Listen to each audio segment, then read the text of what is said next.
Assalamu alaikum dear students. I am Professor Dr. Zora Nazir Kiani from Physics Department of Lahore College for Women University Lahore. I am teaching you MS Physics course Semiconductor Electronic Devices. And girls, you know that we are discussing the fabrication of PN junction, and according to our syllabus, today we will discuss the last and important method, photolithography, to prepare PN junctions. After this, in this article, just one lecture will be left, which will tell us the how after fabrication of PN junction, the metallization is done, just to connect it with the external circuit. So that will be our next lecture. That's etching and then the metallization. Now we will concentrate on photolithography.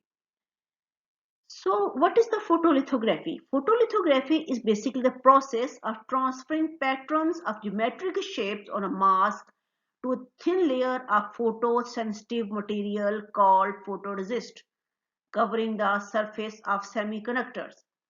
These patterns define the various regions in an integrated circuit as the implantation region, the contact windows, and the bonding pad areas. You will understand as we proceed with the lecture that how photoresist is working and how windows are created in a semiconductor material, and you implant different regions in a semiconductor.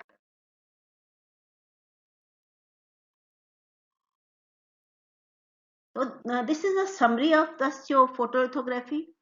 That is, um, here you have got a semiconductor material, and then you just pass mask over there, and then how it is just moved to the next section, that is after fabrication of PN junction, how the metallization is done, and then it is etched, just to remove the all the impurities over it.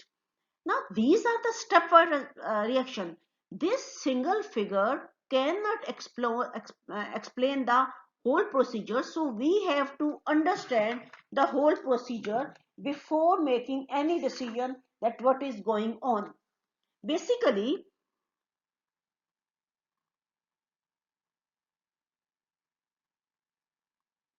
this involves first generating reticle, which is a transparent silica quartz plate containing the pattern. As you make the biscuits and you have got a pattern to make circular or any shape of biscuits, this is similarly that type of reticle which contain a pattern. And then opaque regions on the mask are made up of an ultraviolet light absorbing layer such as an iron oxide layer.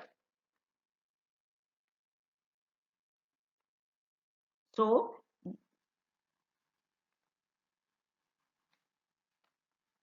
the reticle typically contains the pattern corresponding to single chip or die rather than the entire wafer. And you also call this reticle as mask as well. So first thing which you need is the wafer on which you have to pattern certain, you got certain pattern, and second is your reticle or mask, uh, which is made up of ultraviolet light absorbing layers. And it is usually created by computer controlled electron beam driven by the circuit layout data using pattern generation software. The other important thing is photoresist. The first was semiconductor material, semiconductor wafer, second was the reticle mass, and third is the photoresist. A thin layer of electron beam sensitive material called electron beam resist is placed on the iron oxide covered quartz plate, and the resist is exposed by the electron beam. Now, what is a resist? Resist is a thin organic polymer layer that undergoes chemical reaction if it is exposed to energetic particles such as electrons or photons. The resist is exposed selectively corresponding to the pattern that are required on the chip. After exposure, the resist is developed in a chemical solution. There are two types of resist. One is the positive resist that is used to remove the exposed area, and that is a negative resist which does not remove unexposed area.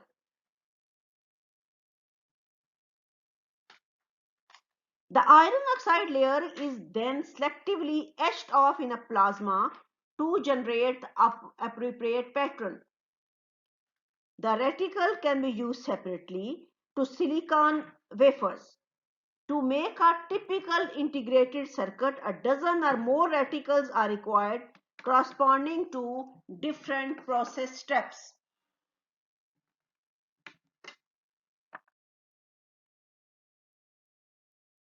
Now here the photolithography is explained. What is the photolithography? Is optical means of transferring patterns onto substrate. Photolithography is a unique that is used to define the shape of micro machine structures on the wafer. So here you can see at the bottom there is silicon substrate. On the silicon substrate there is a layer of silicon dioxide. As you have just learned that you always have a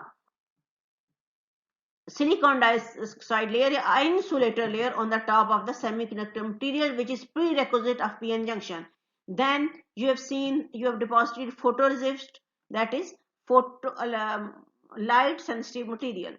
Then you have passed UV over here by passing that through a reticle. And this is the shape of the reticle which will define that how your window will be obtained. So here you can see that you have used mask in such a way that your UV is exposed to the central portion, and it remove this portion of resist, that is it is positive resist. And after removing resist, the etching is taken place. Now what is etching? I will discuss next article. It is done by a chemical route as well, by dipping in hydrofluoric acid, or there is other routes also available, and you have studied reactive ion etching as well. But and next, when you have removed after etching, now this in portion you will have this resist will be removed, and you will remove the silicon dioxide as well. And in next step you will bake this wafer, and it will the photoresist at top will get hardened, and it can be removed as you remove your peel of nail polish from your nails. Now this is the assembly. Here is your chip, here is your photoresist, and here is your reticle. Now here positive and negative resist has been shown. You have got silicon substrate, then at the top is the silicon dioxide, then on its top is the photoresist, and UV light is falling. You have placed mask here. Now what will do your negative mask, and what will you do the positive mask. Then what will you do after this exposure to UV? They will be developed inside the aqueous based solution, that is sodium hydroxide solution. So what is going to happen? The silicon wafers are first covered with the ultraviolet light sensitive or organic material or photoemulsion called photoresist. By dispersing the liquid resist onto the surface of vapor and spinning it rapidly at 3000 revolution per minute to form a uniform coating of 0.5 micrometer. It means we have used spin coating. As mentioned earlier, there are two types of resist: negative, which forms the opposite polarity image on the wafer compared to that on the reticle, and positive resist make the same polarity image. Currently, positive resist has supplanted negative because it can achieve for better resolution, that it can produce the better resolution. So basically what we studied earlier, the positive developers used to remove the exposed area, that is the positive resist, and unexposed area, that is the negative resist.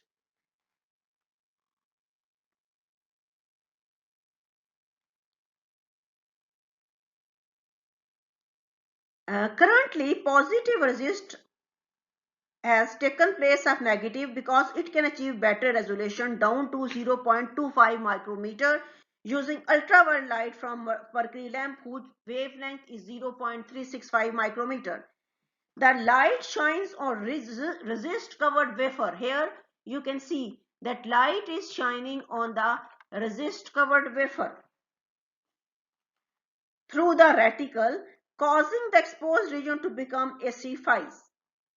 Subsequently, the exposed wafers are developed in a basic solution of sodium hydroxide, which causes the exposed resist to etch off. Therefore, the pattern of the reticle is transferred on to the die on the wafer. After, the remaining resist is cured by baking at 125 degrees C. In order to harden it, the appropriate process step can be performed, such as implanting dopants through windows in the resist pattern or plasma etching of underlying layers. So this is the way that how your photolithography process take place.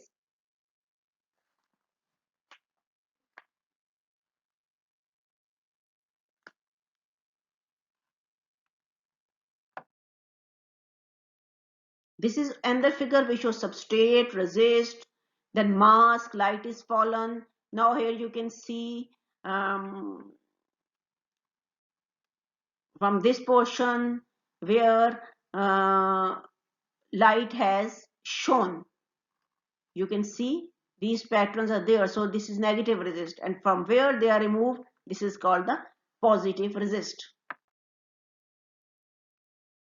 Now this is the pattern photolithography that we have sum up different points. That is, first of all is the oxidation. You have studied it. Then photoresist coating by doing spin coating. Then stepper exposure. Then photoresist development and baking. Afterward, acid etching, unexposed negative photoresist, exposed positive photoresist. Then runize and dry.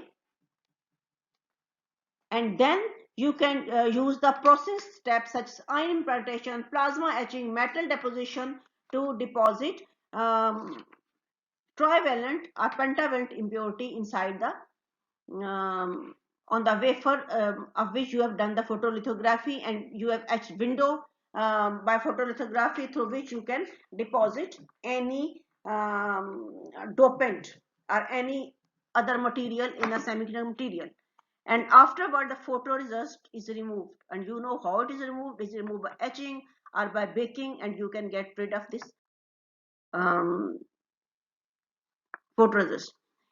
This is another very elaborate figure to show you that what is going to happen in this case. You can see here again the same process: silicon wafer, oxidize sample, apply a photoresist, then exposure to photoresist through the mask A. You know that you have pattern windows here. Then you will use reactive ion etching to remove silicon dioxide in windows. That is, from where you have removed the photoresist, you want to remove silicon dioxide layer because you want to produce windows inside those material. So in this way, after reactive ion etching, you have made window inside your semiconductor material. Now you can implant boron through windows. At this place you can implant any dopant which you want. Here you have implanted boron. But to deposit boron, again you have to pass through same procedure. That is, you will just place photoresist over that, and then you will implant the boron there. Then remove the photoresist. Um, your material is now ready because you have added dopant inside it in the windows, like here.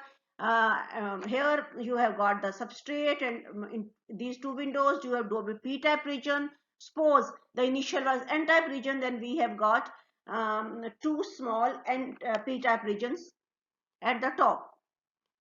Then the next step is the metallization. That is, you will deposit aluminium all over the top of this device just to connect it with the external circuit.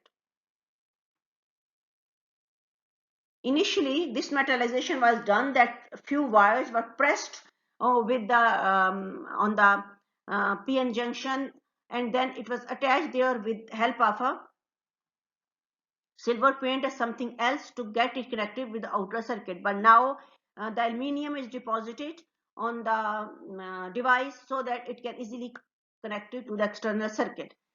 Then again you will repeat these steps. Which steps you will repeat?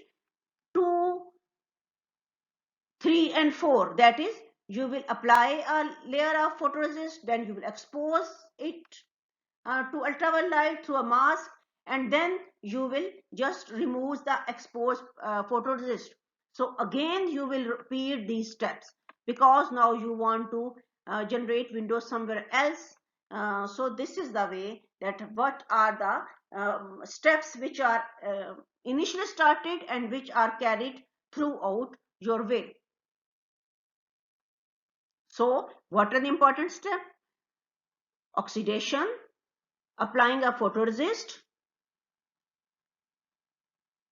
then irradiation by ultraviolet light through the mask, then removing a photoresist, then is reactive ion etching to create windows, and at the end metallization of your device.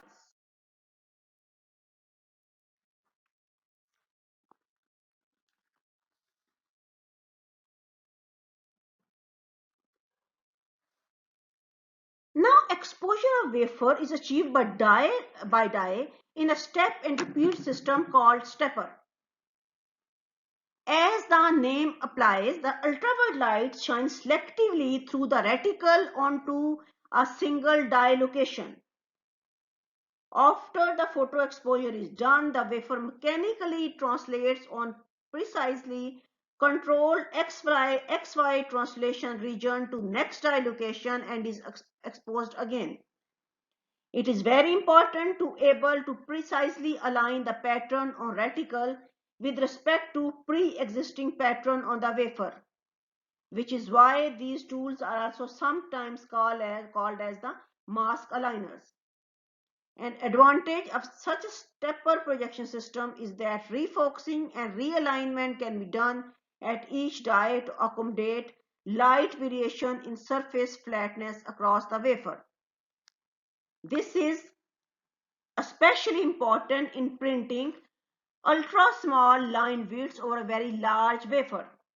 The success of our modern ICs manufacturers has depended on numerous advances in deep ultraviolet light sources, precision optical projection system, techniques for registration between masking layers, and stepper designs.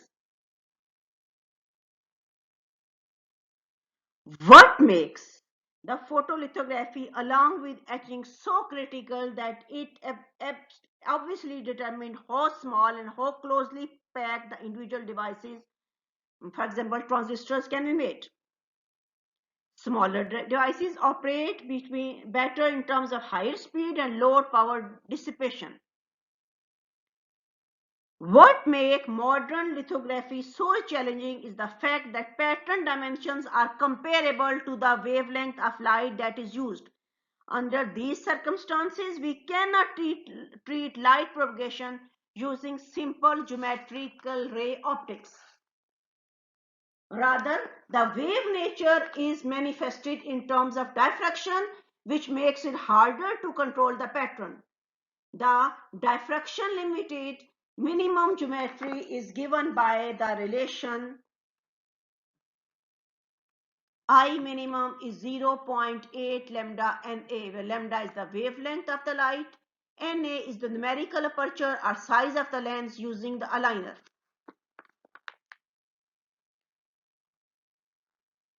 The expression implies that for finer patterns, we should work with larger and therefore more expensive lenses and shorter wavelengths. As a result, smaller geometrics require short wavelengths. This has led to push to replace UV mercury lamp sources, which are 0.365 micrometer, with argon fluoride lasers of wavelength 0.193 micrometer, or extreme ultraviolet sources with wavelength 0.14 micrometer. Novel exposure techniques employing phase shifting and Fourier optics allow resolution near the dimensions of wavelength used, that is light wavelength. For a common ultraviolet wavelength of 0.365 micrometer, girls, now please remember this wavelength because in this article it is repeated again and again. One may achieve line width of about 0.25 micrometer. An argon fluoride laser can be used for 0.15 micrometer line width. The other key factor that is important for photolithography is the depth of focus. Depth of focus, which is defined by here. This is the depth of focus.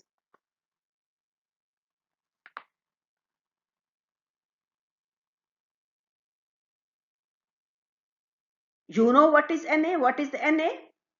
This is the numerical aperture size and lambda is the wavelength. So it is comparison of wavelength and the aperture size. So the depth of focus tells the range of distance around the focal plane where the image quality is shown. Unfortunately, this expression implies that exposure with a very short wavelength will lead to poor depth of focus. This is a big challenge because in photolithography, our hills and valleys on chip during processing can be larger than the depth of focus allowed for optics. We must therefore add steps in fabrication process to planarize the surface using chemical mechanical polishing. As the name implies, the planarizing process is partially chemical in nature using a basic solution and partially mechanical grinding of layers using an abrasive slurry. And this chemical mechanical polishing can be achieved using slurry of fine silicon dioxide particles in sodium hydroxide solution. And girls, this is same thing as you use as in villages sand is used to clean the utensils. So similarly you are use silica to clean your wafer. Now the expression for diffraction limited geometry, that is in this equation.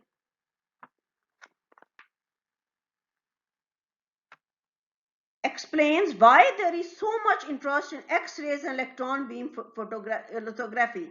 Because what is special with their wavelength? The de Broglie theorem states that weight of a particle varies inversely with its momentum. That is, what is that relation, girls? Please recall, lambda is equal to h by p, where p is the momentum, h is the Planck's constant. Thus, the more massive particles are energetic should be considered to achieve shorter wavelength, because lambda is equal to h over P. This is lambda. This is equal to H over P. And girls, what is P?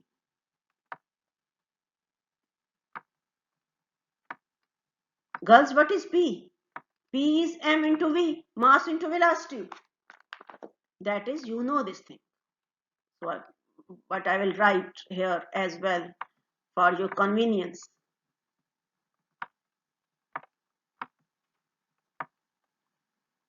And you must know what is the value of H. Please recall. I may ask in your Google class. So the more massive particles or energetic photons should be considered to achieve shorter wavelength, because mass is inversely proportional to wavelength.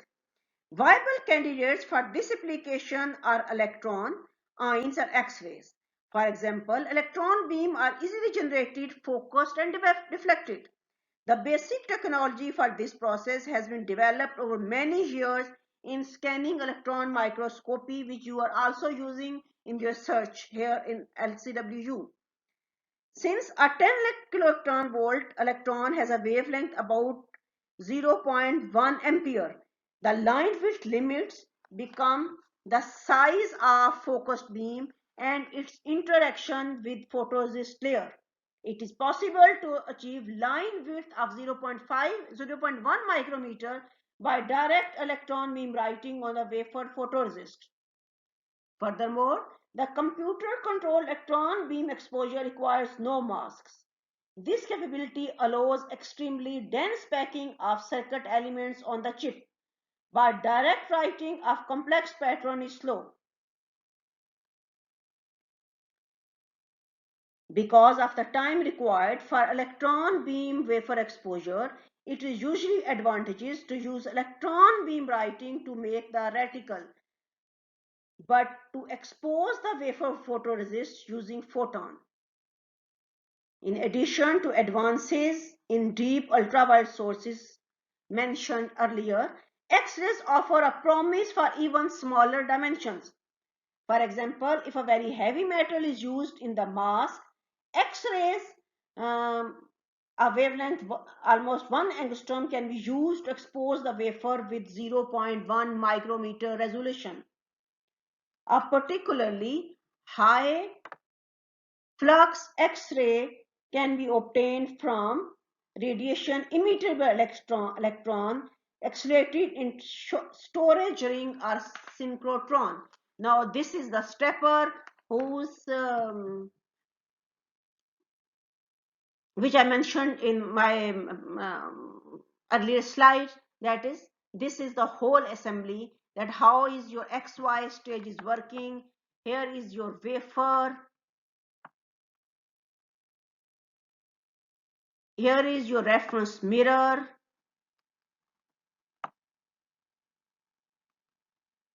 So can you see here interferometers, lasers. Then here you have wafer. On the top is your reticle. This is alignment detector.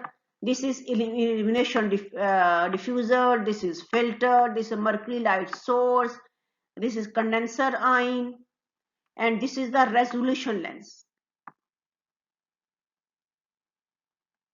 So this is the basically how light is shine on the top, fall on the reticle, then pass through this reduction lens or go to the wafer, which is covered by silicon dioxide layer and the photoresist. So this is the how it will work. So this is the